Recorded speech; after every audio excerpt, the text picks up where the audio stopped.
What happens when a business partnership that shaped you for 8 years comes to an end, not in flames, but with love? And what happens when that ending becomes a catalyst for reinventing everything about how your company operates? This is a raw, real time look at entrepreneurship. No polished success stories from the other side. Today's guest, Jessica Rhodes, founder of Interview Connections, has navigated nearly every CNR framework, sometimes more than once, and she's in the middle of a major transformation right now, making decisions that will shape the next decade of her business.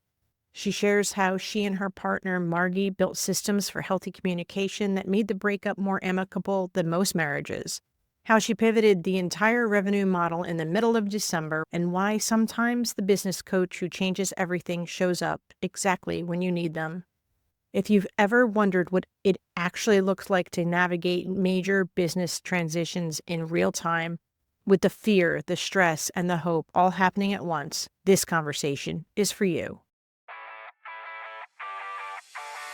Every entrepreneur sails through predictable phases, and once you learn to recognize them, everything changes. I'm Lynette Young, and this is the Entrepreneur's Voyage. Whether you're starting, soaring, sailing, or somewhere in between, you're in the right place.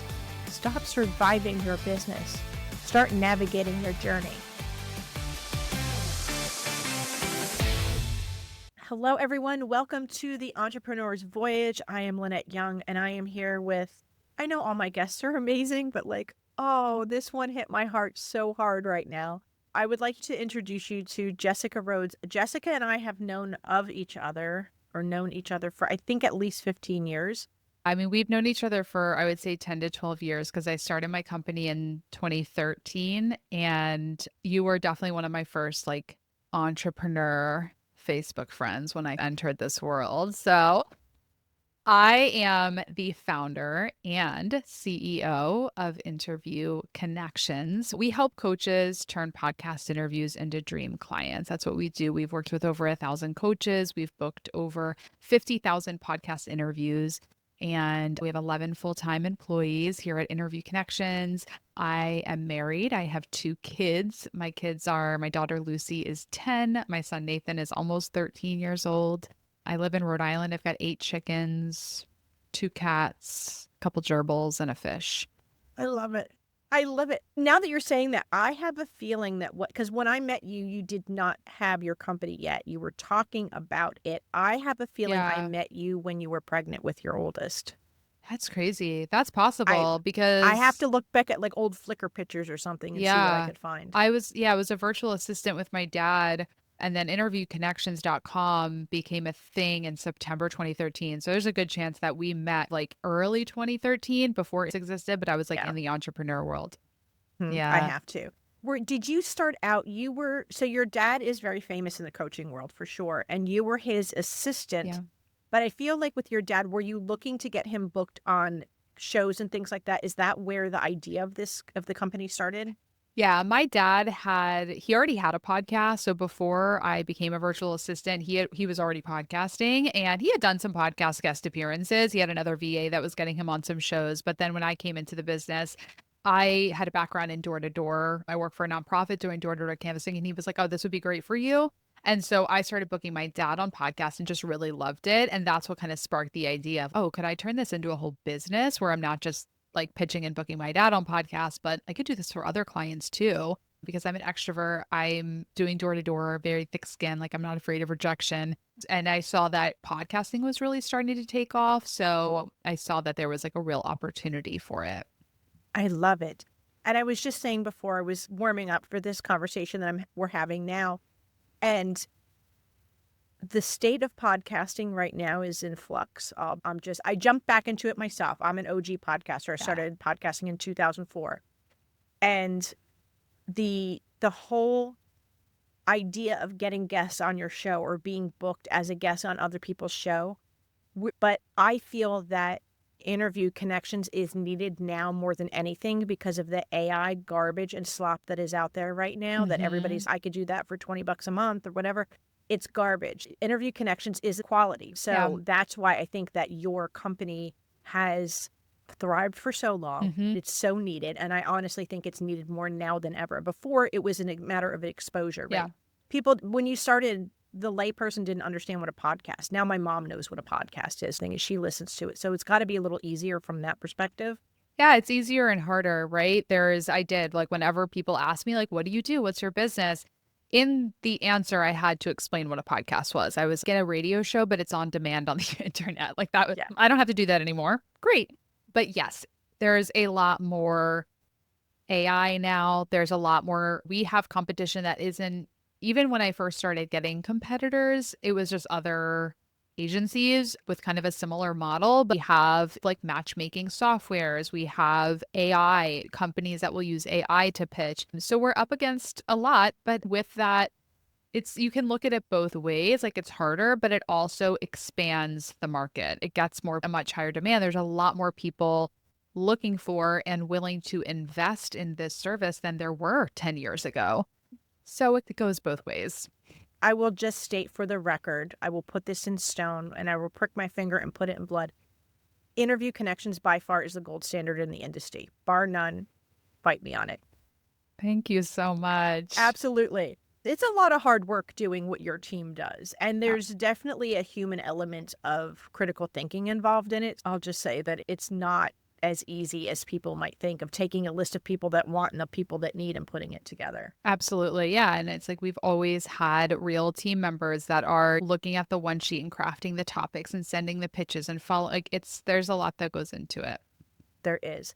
So you started this company and it was you, yourself, and I Yes. doing it. And then you started bringing on team members Mhm. fairly quickly, if I remember. Yeah, I think within the first 6 months of launching Interview Connections, I brought on a virtual assistant. Her name was Angie Fisher. You never forget the main characters in your story from a long time ago. And she really helped me systematize everything. She got me set up on Basecamp when we were using project management softwares at the time with our clients, and really helped me put a system to it. Because there's one thing when you're just doing a service for a client directly, but then building out a team, there's got to be systems. So I first hired one virtual assistant, and then it was duplicatable. So then I brought on more virtual assistants.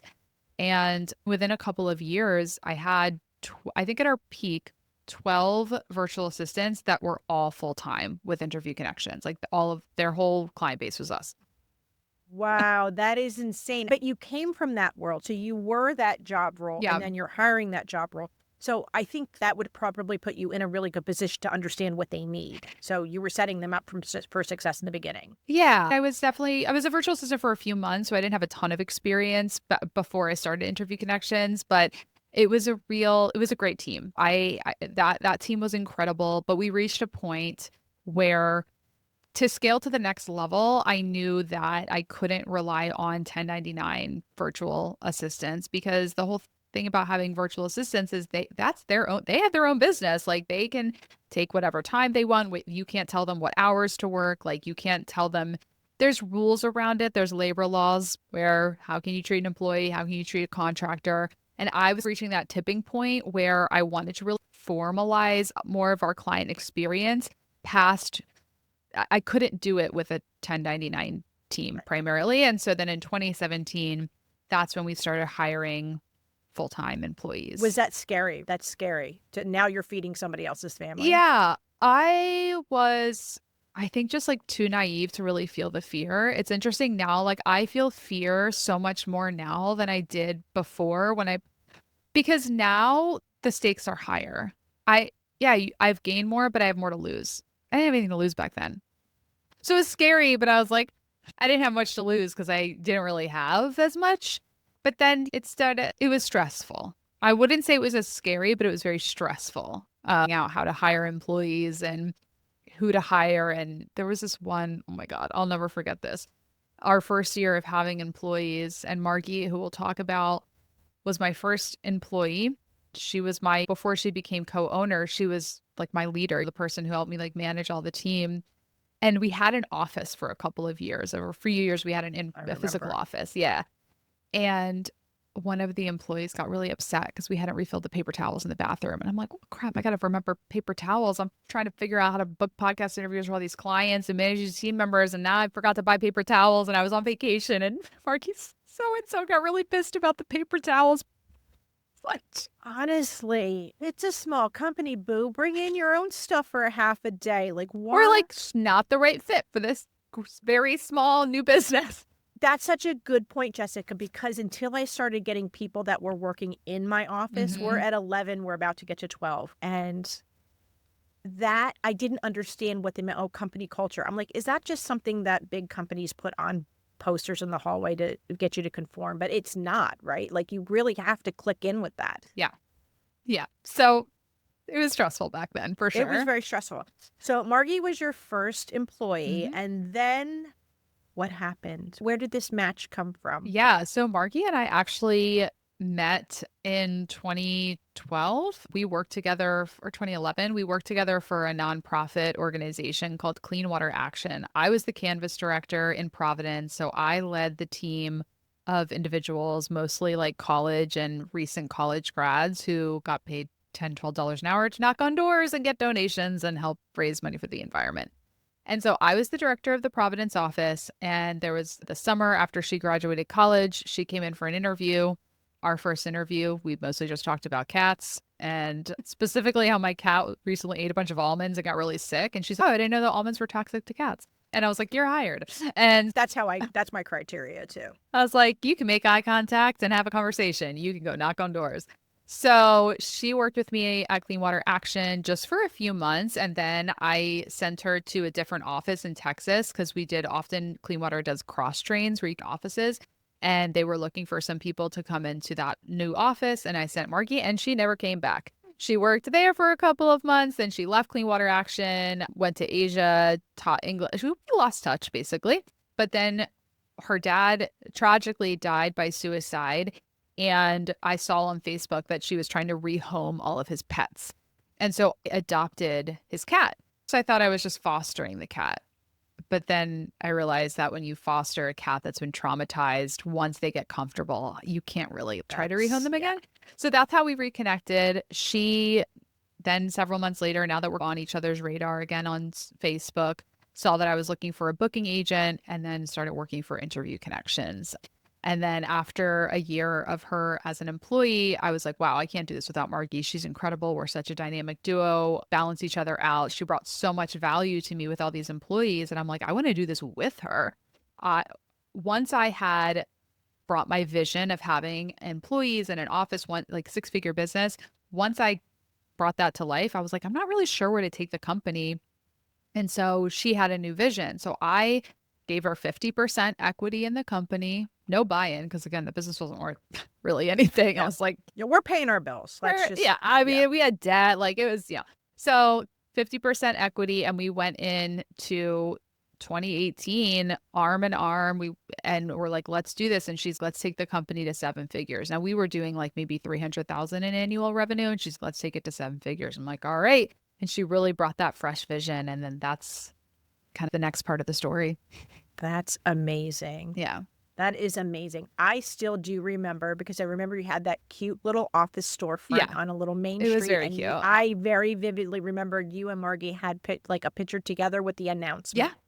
Like, so I'm actually like, to see it full circle. Yeah. It's a little crazy how long the internet is forever, and it's been a long time. But so Margie comes in as a 50%. She's lockstep with you. Yeah. And she is the yin to your yang of getting the vision. So who was more of the vision? So she sounds like she was more the strategist. She had the idea where she was going to go. Or were you the practitioner on the inside, like getting the team and knowing how to do the sales and things like that? Yeah, for sure. Okay. I've always been, because it's like I've done every job in this company. So I was always more of the like, and then she was a booker. So she also did everything, but she really brought that vision. She's always been very good at vision. She's been studying like personal development and manifestation for a long time. And so she really brought that forward thinking, this is where we're going. Got it. So Interview Connections goes for about a decade at this point, through downturns. And I'm making an assumption here, so I'm going to ask, because I think of you often, honestly. I see you online a lot, and it's like, I always reach out to her, and then people get busy or what have you. How did you fare through COVID? So here's the thing. I never had a down year until 2022. We were like, COVID was great for us. My assumption was that it would be. Everybody's locked in. They want to consume that media more. Yeah, there was like a blip where I was in the middle of a launch when everyone went into lockdown. Literally, Margie and I were on the couch together doing this masterclass. And on day 4, we were on Zoom together because we were like, I don't think we're supposed to be in person together anymore. I remember it was like Friday the 13th, my husband's birthday. It was like crazy. COVID, it was a little bit scary. There was a little bit of a halt where people who had sales calls suddenly were like, wait, I got to figure out what's happening here. But big picture, 2020, so the end, we hit 7 figures in annual revenue at the end of 2019. So 2019 was our first year of doing $1 million in revenue. And then 2020, even more. I think to like 1.5 to 2. 2021, I think we were at 3 million in annual revenue. So we were just on a rocket ship. Like it was, cash was flowing. But it was funny because Marky and I got together yesterday. We were celebrating our partnership, and we were like, we look back at those years where we were on a rocket ship. Sales were coming in, like there was high demand, that we didn't have much competition, but we were very stressed. We were like, our nervous system was still very stressed because at the time we were doing like $300,000 months, like $200,000 to $300,000 months pretty consistently, but our goal was 500,000. And so we were constantly disappointed. And looking back, I'm like, how dare you be disappointed in those months? So it was interesting because so then 2022, 2023 were a couple of the hardest years for me, honestly. And there's many stories there that we can touch on, but I now having gone through down years, because we went up 2021 peak year, 2022, 2023, 2024 were much more challenging. Revenue dipped a little bit, but profit got really challenging. And now I'm like, I will never take strong years, months for granted. Yeah. I took it for granted. Every year we did more and more. I had never experienced the kind of stress from a down year. Yes. Yeah, because you were on an upward trajectory the whole time, and then it came back.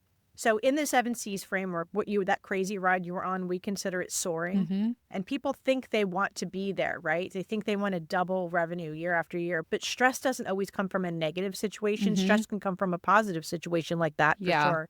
When your business is going 90 miles an hour and you could hold on for dear life at 55. Like, it's crazy. Yeah, and I had never learned how to manage big amounts of money.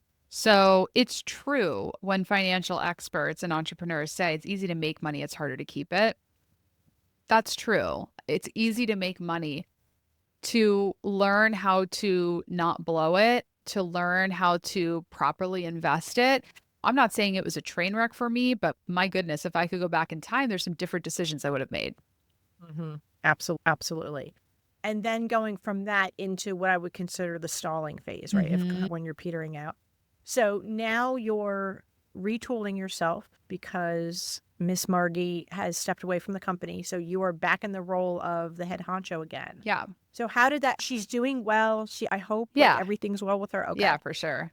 She just decided that she needs a different path in life right now. Yeah. So Margie came into the company out of a very traumatic time with her dad dying. And really, like, when I offered her a job and said, I want you to be the first employee, she left that lunch and cried and was like, and she's shared all this on podcasts, so I'm not revealing anything private, but it was not what she wanted. She wanted to be an entrepreneur. And when she became an employee, she felt like she was taking a step back. But then that led into her being an entrepreneur and becoming co-owner and CEO. And so then it was really great. And she discovered a love for business, running Interview Connections with me, becoming co-owner of Interview Connections. She was having fun, and she, loves podcasting and podcast guesting and knows the value, but it was really like a love of business. And then through the stress and the nervous system dysregulation of the high highs of 2020, 2021, but also the high amount of dysregulation and stress from holding all of that, we discovered nervous system regulation. One of our clients, Elizabeth Kristoff, founded a company called Brain Based Wellness. And I discovered it first because I signed her up as a client and tried it out. And I was like, oh my gosh, Margie, you should check this out. This is really cool. Margie's always loved personal development. So then add in the piece of nervous system regulation was a huge opening for her to be like, this is such a missing piece of what I'm already very interested in and passionate about. And so Margie just dove I've been using brain-based wellness for 5+ years. I love it. But when Margie got into it, it really helped her see that it was her calling, that she loves business. And now she's found this this service that is like very true to her purpose in life. And so as she got more involved with brain-based wellness over the years, that was the writing on the wall that like our time together with Interview Connections had a expiration date, which came kind of to a head in November of 2025. So obviously a couple months ago as we're recording this. And she had talked about like potentially leaving to that. I was never ready for that. So anytime she had mentioned it before, I was like, no, you're not leaving me. Staying with I me wasn't ready. forever. Yeah. Then when she brought it up again in November, it was time. You know, there's a timing to things, and I was like, okay. And we just swiftly went through the separation process, and everything was finalized on her last day was December 31st. So then I woke up January 1st, like owning my company 100% again for the first time in 8 years. So I have to say, this is the most amicable, friendly breakup I've ever witnessed, business or marriage, in my entire life. That is probably, yes. The fact that this separation was done with so much love, it is probably one of our both proudest accomplishments, because relational stress is the biggest stress. When you feel rejected by somebody, when you feel wronged by somebody, when you feel judged or dismissed, it hurts more than a physical cut on your body, like more than a physical pain. And that's something that Margie and I always, like, we really nurtured our relationship. At times, probably more than I have in my own marriage, right? It's like, in a way, you spend more time with your business partner because you're with them like all day. I'm married to my business partner. Okay. I cannot get away No, from you him. can't I get away cannot from get that. away from him. But it's for me and Margie, it's 40 hours a week. That's more waking hours. That's seriously work-wife. That's exactly what that is. Yeah. So we really invested in our relationship and learned over the years how to communicate. And I'm not going to lie, we have both seen each other at our worst. I definitely have like cringe moments where I'm like, I can't believe I've had those, because there were inner child stuff that we worked on through each other. I strongly believe that Margie was brought into my life to help heal some wounds. She triggered me. There were many times where I was very triggered by Margie because we had different stress responses. Margie tended to have more of a fight response. I had more of a fawn response. And so if she's like setting a hard boundary or like telling me something directly, but through both working together and not being able to just run away, and also continuing to regulate our nervous systems through brain-based wellness and becoming more regulated and learning how to process emotions, because that's also something we learned from brain-based, is like there were a lot of just like suppressed emotions. And so it really made the separation very loving and supportive, and always keeping the North Star at the top of mind. Because when a business partnership, just on paper, we are in a partnership where we own an asset together. We have lawyers, financial planners, accountants. There's people weighing in on just the hard facts of it. And so we had to take that advice and also say, what is most important to me is this relationship. What's most important is that this relationship stays intact beyond the business partnership. And that's what I think made this separation really amicable and supportive, is that was always most important, the energy so of it. That's been built into this entire thing. Yeah. Because your relationship, your relationship in general with Margie, I won't say business or personal, like it's just the whole thing, right? Like it's such a healthy way of going about things that I'm thinking when I work with business owners and they're two men, I would never hear what you just said there. And even when it's two women or spouses, I think spouses need that as well too, that they're looking at this as a transactional relationship, and you're saying, this is half of my life. This is a relationship. With this person. It's a relationship that needs to be nurtured regardless of what it says on the top of the piece of paper. marriage certificate, business certificate, same thing in a theory that you have to build that relationship. Exactly. Yeah. And that keeping that value of the relationship at the forefront is what made this process, I think, go so swiftly. And also being able to communicate. We've always had that value at the center as well. So if at any point in this breakup process there was like a, I don't know how I feel about this aspect of it, whatever the case, we would talk about it. And just that open communication was really important. I think a lot of partners in business, it's like marriage, right? It's you go into it with all the good intentions and you don't want to start talking about what if it goes south or how can we build something that can last beyond that. Yeah. And you've already done that instinctually. When most people would see that there's a business partnership breaking up, that it would be there's fighting, there's arguing, there's bad feelings or all of that. But as you were saying that Margie was like giving you hints that she was ready to leave and you weren't ready yet, it seems like the timing did match up. And if it had gone longer, like then the fear is that someone in the relationship is going to feel very bitter about the other one. And then it just goes south from there. So did you have outside help to navigate this process of the separation, or was it just instinctually with the relationship that you've already built? I would say it was mostly instinctually with the relationship that we've built. I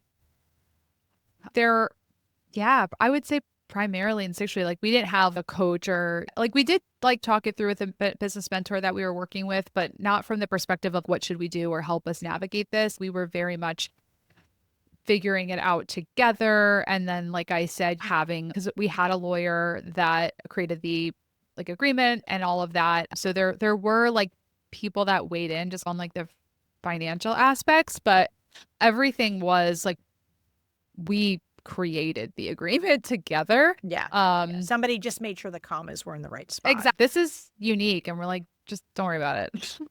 Yeah, just whatever. Take your retainer. We are unique. Yeah, that is the truth. That is the truth. So now, January 1st, 2026, you wake up and it's not the Jessica show because it's still Interview Connections. You still have a team. You still have clients to serve. You still have a mission.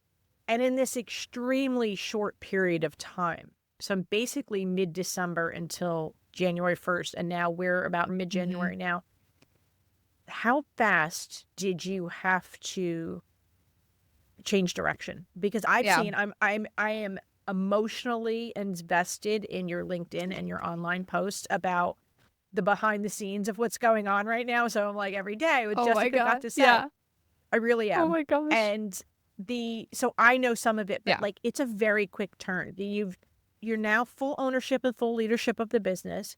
You have the same team, but now you've decided to drastically shift what your services are. So can you explain where that was trickling in, or if it just like lightning bolt in your head after Margie was like, peace out, I love you, but I can't be here anymore? So and one of the reasons I want to say that I'm able to one of your comments earlier, that I'm able to like talk about it is that when I first posted about it, I had already been processing the emotions around it for weeks. And so it's fresh. It's fresher than any other story, like personal like story that I've shared.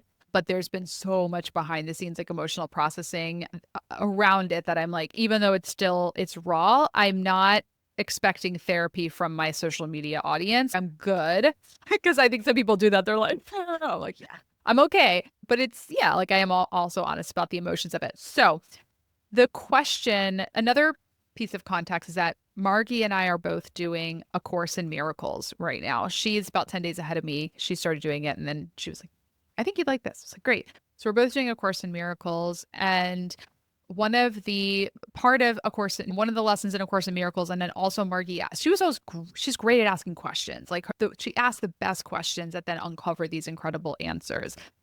And as we're like really trying to like figure out how to get our profit up, how to get our revenue up, how to get unstuck, she asked this question. It was probably like October, November, where she's like, we're doing one of our marathon voice message conversations on Slack. We would always say we have this never ending conversation that like the loss of that is one of the hardest parts of this process.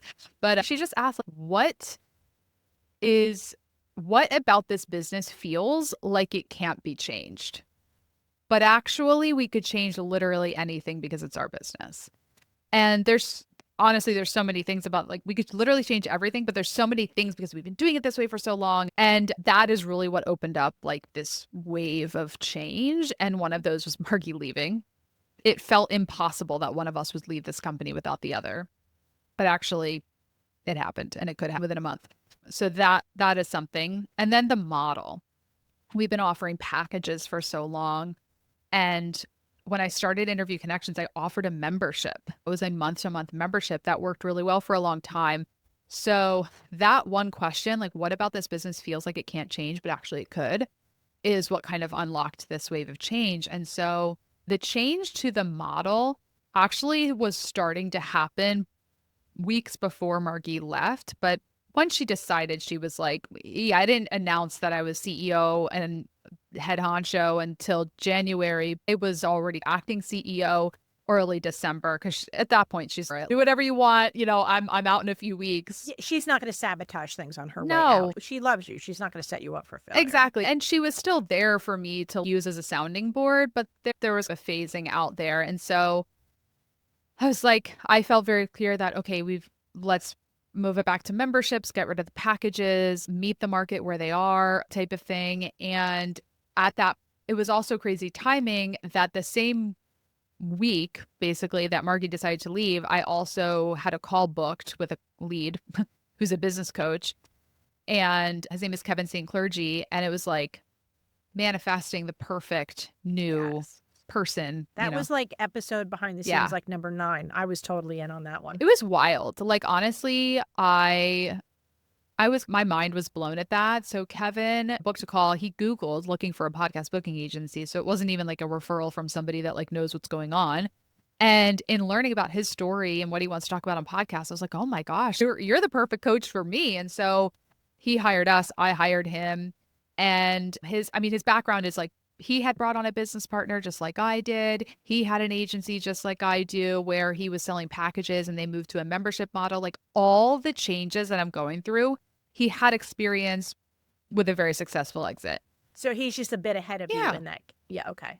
Several steps ahead, but had the very perfect experience where it's not, oh, I'm an expert in sales and here's how to increase your sales. An expert. He's done it. He's done everything that I want to do. And so I hired him as a business coach and really just got right to work and just started like diving into everything. The Friday, remember I did a post Friday before a launch. When's the best time to totally overhaul everything? Probably not the Friday before the launch, but that is when I did. The Friday before our December launch, the memberships were ready. I basically just needed to start selling them. He's like, go for it. And so I started selling them. And then because we went to memberships, everyone signing up is basically doing a monthly payment. And previously with packages, we had at least 2 to 4 clients a month that would pay in full. So we would have at least 2 to 3 clients a month that would pay like $10,000 to $20,000 in full. Because you had they were year contracts, correct? Okay.